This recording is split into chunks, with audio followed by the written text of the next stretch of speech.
Hi, my name is Katya Adamov-Ferguson. I'm a master's graduate at the Faculty of Education. Today I will highlight key elements of my critical research and inquiry into reconciliation. Reconciliation is an essential topic for educators, but I found that in my own teaching practice, it was often talked about in abstract ways, or it was at risk of becoming a feel-good approach. So the initial sources of inspiration to this thesis came from problematic moments and sources of dissonance within my own teaching practice, and I began to analyze these through a critical and post-colonial lens. This study focused on two central research questions. How does one teacher undertake processes of reconciliation in respect to her own practice? And how can a critical inquiry into discourses analyze potential sources of resistance to reconciliation within educational establishments, policies, and practices? This study has become my personal response to the Truth and Reconciliation Commission's calls to action. The evolving criticality and multi-perspectival approach of the bricolage as a theoretical and methodological framework supported and honored the study of such a complex topic, such as reconciliation. This study has become a form of resistance. I have interwoven the arts throughout my thesis as one way of exposing the dominant colonial discourses that are pervasive in educational contexts. For the next portion, I will utilize a fast-paced visual presentation style called a pechakucha to highlight some of the key findings from my study. I looked at 80 current school web pages in the Winnipeg School Division. I found that the data told a story that omitted the history and contributions of Indigenous peoples. It venerated European colonists, missionaries, and explorers. The data portrayed men as the most powerful members in society.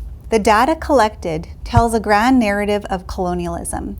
European heroes dominate the discourse and omit the perspectives of the original peoples of this land. The Canadian myth of meritocracy is perpetuated, which Sheila McLean states emphasizes the struggles of immigrants trying to gain a foothold on new land, while restrictions were being placed on the basic movement, rights, and freedoms of Indigenous peoples. Every time settler names reoccupy spaces on school announcements, stationery, or team swag, a brand of settler colonialism is reasserted. École La Vérendrye's school webpage honors an 18th century explorer who discovered and described Lakes Winnipeg, Winnipegosis, and Manitoba. This reinforces terra nullius, the idea that this was no man's land. Nijimakwa, Children of the Earth, and Norquay are the only three schools that reference Indigenous peoples or concepts. Nindinaway, Songadeawin, Wiwabaguni, and Eagle Circle exist. However, they have been isolated from the list of mainstream schools. I found that the renaming of Aberdeen School to Nijimakwa represents a positive discourse. It was a community-based decision, involved voices of children and elders, and it included ceremony and the offering of tobacco. Men such as Hugh John MacDonald, J.B. Mitchell, and Wolseley opposed Riel in the Red River Uprising. They were sent to kill Métis. Métis educator Isbister's name has now been replaced, and unfortunately there was no information about Norquay's Métis ancestry on the webpage, leaving the Métis history untold in the data.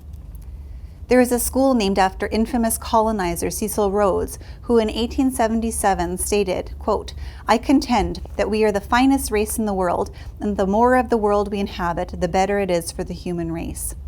Just fancy those parts that are at present inhabited by the most despicable specimens of human beings. What an alteration there would be if they were brought under Anglo-Saxon influence." Many Indigenous peoples now seek to reclaim their names. Cree survivor Doris Young reminds us that eliminating children's names was a method that had a generational impact on identity, language, and culture. Doris states, "We had no names. We were numbers. Our identity was immediately taken away." Many schools are named after missionaries and government leaders who laid the foundation for the Indian Act, which viewed Indigenous peoples as non-humans. These men all had immense power during a time period which formalized the racism of Indigenous peoples in Canada.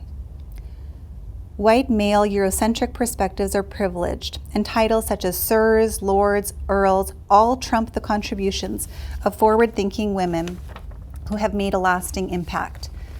Out of 80 school sites, only 3 honored women, Sister McNamara, Laura Secord, and Queen Victoria, but even Queen Victoria shares the signage with her husband, Prince Albert. The names of European men occupy prominent spaces in our society, carved into stone on school buildings, while the photos of missing women are posted on billboards and bus shelters. Generations of murdered and missing women remain unknown and now struggle for their stories to be told. How might a Shannon Kustachin, Michael Champagne, Christy Belcourt, or Cindy Blackstock School change the national conversation? Take time to analyze the text in your current school context.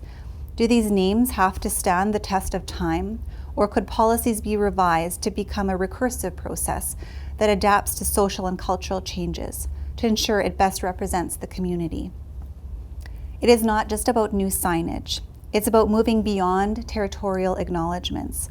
Discourses of domination are pervasive within the language used to talk about achievement in schools, the text on schools, and internalized within our own language and practice. It's about whose land we are on, and how can we treat the land and each other differently. Throughout this study, I wanted to research against the grain and explore alternative ways of representing my findings. To make this research accessible, multimodal, and sustainable, I utilized the arts to speak from the heart. I created a soil mandala art installation on and with treaty land. We talk about bringing the land in, but to physically do this while following the rules of the space surface some tensions, showing how challenging critical and reconciliatory work can be. My installation needed to be in the way to create a productive space for discomfort, disruption, and disruption to the natural flows of people's days. Elements of positive and negative space represent the complexities of reconciliation. The white space was created by stripping away land, a process representative of settler colonialism. At the root of the image are representations of the colonial impact on land, shown in the form of Portage and Main intersection and bricks of the school systems which transform to tricksters' tracks. Each of the visual elements is connected, yet disconnected. The central figure's eyes are covered, their hair is cut, and the mouth silenced, showing the loss of identity, culture, and language. The multi-generational impact shown by the 7 layers of heads echoing from the central figure. The hair that was cut at the schools is being restored by a braid of sweetgrass. There is hope in the east of the image where culture and the bonds of family are restored. Interestingly, people ignored this piece and walked right through it, some wondering, some even swore at the image. The piece became transformed as people took more land along with them. The child's image was defaced, and the trickster's tracks are now accompanied with more colonial footprints. This became a visual metaphor for the challenges that lie ahead. Like a web throughout this study, I found that language is highly nuanced and is still used to control Indigenous peoples and their land. Unlike the names carved into stone, this text was temporary, and the soil was restored back to Mother Earth. This study went beyond my professional life. I want my children to acknowledge their privilege, to know truer versions of history, explore multiple ways of knowing, and to work towards developing a new relationship. Thank you for listening, and if you're interested in learning more about this study, you can find it on MSpace and see the link below for more information. Thank you.